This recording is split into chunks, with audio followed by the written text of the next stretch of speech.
L'initiative globale sur la transparence budgétaire, en commun accord avec l'initiative africaine concertée sur les réformes budgétaires appelée CABRI, ont décidé d'organiser en République de Guinée les 22 et 23 de ce mois un atelier sur la transparence budgétaire. Cette décision n'est pas fortuite.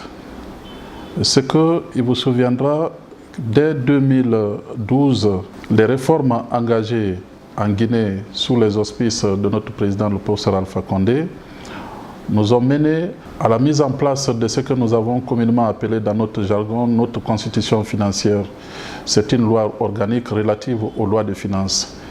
Et dans cette loi, il y a une bonne partie qui est consacrée à la transparence, c'est-à-dire à cette possibilité au peuple d'avoir accès à l'information budgétaire.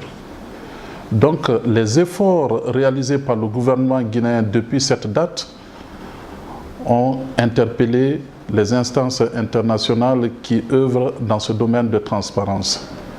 Et je pense que ce premier facteur est à l'origine du choix de la République de Guinée pour organiser cet important atelier. La Guinée gagne beaucoup en organisant cette importante rencontre, dans la mesure où c'est une rencontre d'abord de donner et de recevoir.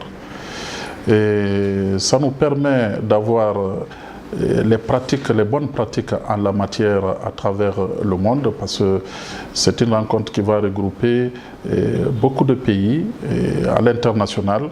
Et ça, c'est déjà une première importance. Mais aussi, c'est que ça montre à suffisance à la communauté internationale qu'il y a des efforts qui sont en train d'être faits en Guinée en matière de transparence.